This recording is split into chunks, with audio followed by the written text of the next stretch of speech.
सोनू एक बहुत ही गरीब परिवार से था। वो अपने पिता अर्जुन और माता सीमा के साथ रहता था। उसके पिता जंगल से लकड़ियां काट कर लाते थे और बाजार में बेचा करते थे।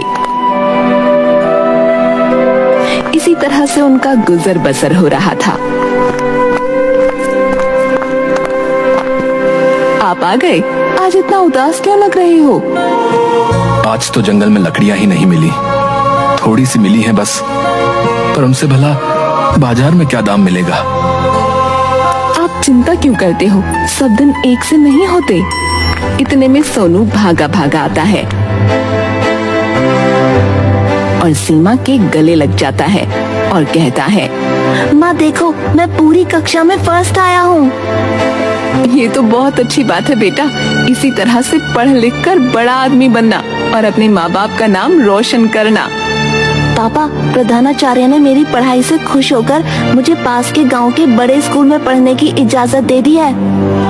अरे वाह, ये तो बहुत अच्छी बात है। कब जाना है वहाँ पढ़ाई के लिए? 2 दिन बाद जाना है। पर उस गांव में जाने के लिए तो नदी पार करनी होती है और हमारे पास इतने पैसे नहीं हैं जो रोज दूसरे गांव जाने के लिए नाव वाले को पैसे दे पाएं। अभी तो 2 दिन बाकी है, कुछ ना कुछ जुगाड़ जरूर हो जाएगा।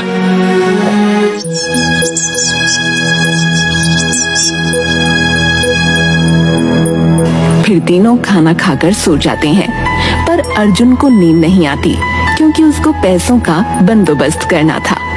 उसका बेटा बहुत होनहार था और उसे एक बड़े स्कूल में पढ़ने का मौका मिला था।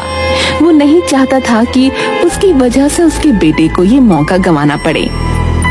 वैसे तो मैं अपने बच्चे के लिए कुछ नहीं कर पाता, पर अब जब उसने अपनी मेहनत के बलबूते पर एक सुनहरा मौका हासिल किया है, तब भी मैं इतना लाचार हूँ कि उसको पढ़ा नहीं पा रहा। लेकिन हाथ पे हाथ रखकर बैठने से कुछ नहीं होगा। मुझे कुछ ना कुछ बंदोबस्त तो करना ही होगा।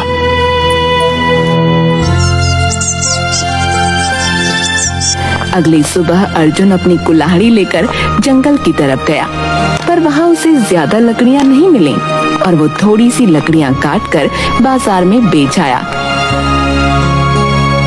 फिर जब वो वापस आ रहा होता है, तभी उसे एक भिखारी दिखाई दिया।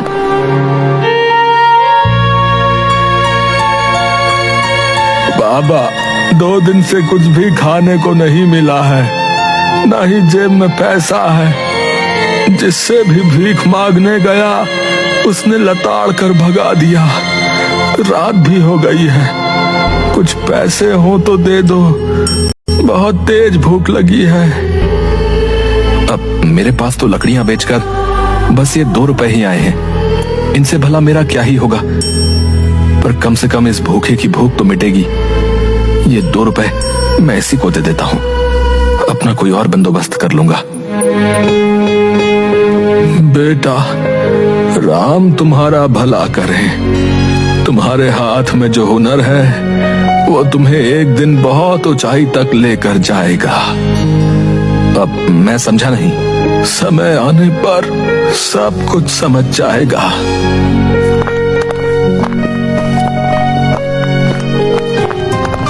अर्जुन खाली हाथ अपने घर जाता है और अभी भी वो इसी बात से परेशान था कि सोनू के लिए वो क्या करे। तभी अचानक से बहुत तेज बारिश होने लगी, जो कि रुकने का नाम ही नहीं ले रही थी। हे भगवान, ये बारिश को भी अभी आना था। ऐसे हो रही है जैसे साल भर की बारिश अभी हो जाएगी। कल सोनू को एक नए स्कूल में जाना है और ये बारिश है कि रुकने का नाम ही नहीं ले रही। हमारे पास तो छाता भी नहीं है जो हम इसको दे दें। पूरी रात पानी बरसता रहा। बारिश के बंद होने की आस लगाकर पूरी रात तीनों उस बारिश को देखते रहे, पर बारिश ने रुकने का नाम ही नहीं लिया। तभी अर्जुन को उस भिखारी की बात याद आई और वो तुरंत उठ गया। क्या हुआ? तुम अचानक से ऐसे कैसे उठ गए? तुम जाकर सो जाओ, मुझे मेरा काम करने दो।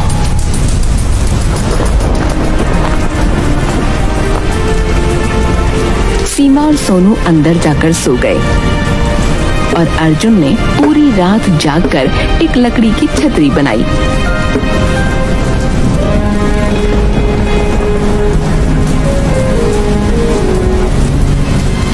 और सुबह सोनू को देते हुए कहा, सोनू, ये बारिश तो रुकने का नाम ही नहीं ले रही, इसलिए ये लो छतरी। मेरे पास कुछ लकड़ियां बची हुई थी, उनको छीलकर मैंने एक लकड़ी की छतरी बनाई है। ये तुम्हें इस बारिश से भीगने से बचाएगी और तुम बिना भीगे स्कूल जा सकोगे। पर पिताजी, ये तो लकड़ी की छतरी है। हाँ बेटा, मेरे पास जो था वो मैंने तुझे दे दिया।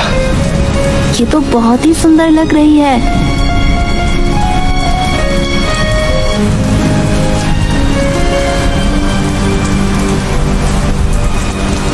सोनू छतरी लेकर गांव से निकला तो सब उसकी छतरी को देखकर उसकी बहुत प्रशंसा करने लगे। गांव में बारिश के साथ साथ तूफान भी आया हुआ था। अरे देखो देखो, सोनू की लकड़ी की छतरी। इसके पास तो छतरी है ही नहीं, इसको तो बस कैसे न कैसे अपना काम चलाना है बस। यह देखो, मेरी छतरी कितनी अच्छी है। इसके रंग देखो और इसके ऊपर बनी पेंटिंग देखो, पता है कितनी महंगी है। मेरे पापा इसे विदेश से लेकर आए थे, इसमें एक भी पानी की बूंद नहीं टपकती। हाँ, मेरे पिताजी को भी उनके दोस्त ने उनके जन्मदिन पर विदेश से भेजी थी। पापा ने यह अब मुझे दी है। बारिश में काम तो आ रही है। एक काम करते हैं, इस सोनू को परेशान करते हैं। रामू और पवन सोनू के पास जाते हैं और उसको उसकी लकड़ी की छतरी के लिए बहुत कुछ सुनाते हैं। अरे मैंने सुना है मास्टर जी ने तुझे नए स्कूल में जाने के लिए कहा है। हाँ, इसका दूसरे स्कूल में तबादला हो गया है। अच्छा, तो इस लकड़ी की छतरी को लेकर तू नए स्कूल जा रहा है। इसकी औकात भी है नए स्कूल में पढ़ने की। एक नया छाता तो लिया नहीं जाता जो आएंगे नए स्कूल में पढ़ने के लिए। रामू और पवन सोनू को बहुत खरी खोटी सुनाते हैं। तभी तेज बारिश का झोंका आता है और रामू और पवन की छतरियां उल्टी हो जाती हैं।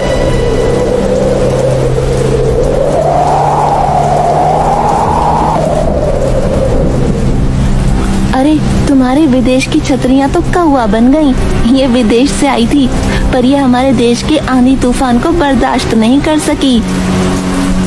सोनू, हम भीग रहे हैं, हमें अपनी छतरी में आने दो ना, हमें बहुत ठंड लग रही है। सोनू, तुम्हारी छतरी तो हवा से उड़ेगी भी नहीं और ना ही इसमें पानी टपकेगा, हमें अपनी छतरी में ले लो ना। सोनू को उन पर दया आ गई और उसने उनको अपनी छतरी में आने दिया। हमें माफ कर दो सोनू, हमने तुम्हारा बहुत मजाक उड़ाया, पर फिर भी तुमने अपनी लकड़ी की छतरी में हमें जगह दी, नहीं तो हम पूरे के पूरे भीग जाते। ये तो मेरा फर्ज था, अगर मैं भी तुम्हारी तरह करता तो तुम में और मुझ में क्या फर्क रह जाता। सोनू अब पवन और रामू को उनकी जगह पर छोड़कर नदी के किनारे पहुंचा, जहां पर बहुत पानी भरा हुआ था और वहां पर कोई नाव भी नहीं थी। अरे, यहाँ पर तो कोई नाव ही नहीं है, मैं नदी कैसे पार करूँगा?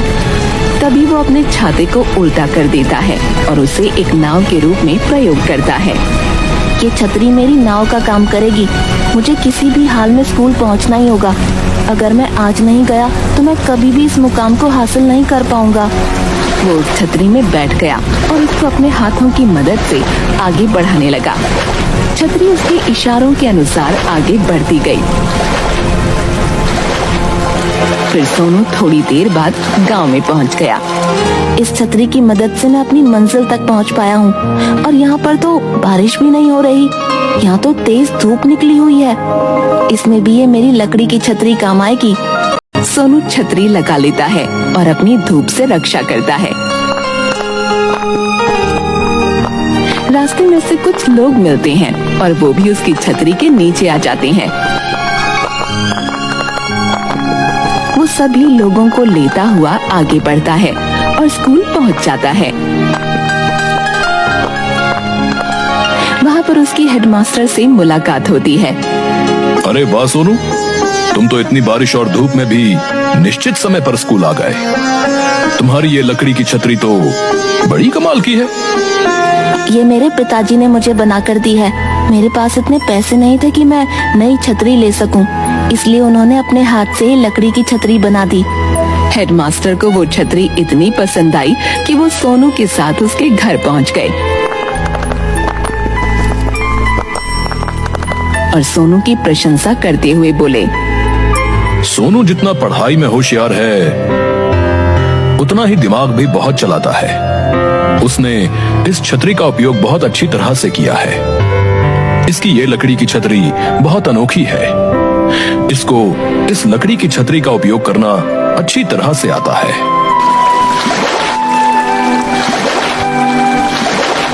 मैं चाहता हूं कि तुम मेरे लिए भी एक लकड़ी की छतरी बनाओ, जिसके लिए मैं तुम्हें एडवांस पैसे भी देना चाहता हूं।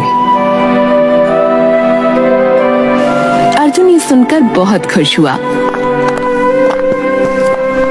अब उसकी लकड़ी की छतरी की चर्चा दूर दूर तक होने लगी और दूर दूर से लोग उससे छतरी बनवाने आने लगे। बेटा, आज तुम्हारी वजह से मेरी ये छतरी सबकी चहेती बन गई है। पिताजी, आपने मेरे बारे में इतना सोचा तो क्या मैं आपके लिए इतना सा भी नहीं कर सकता?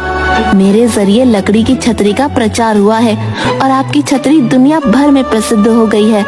इससे आपको एक नया व्यापार करने का मौका भी मिला है।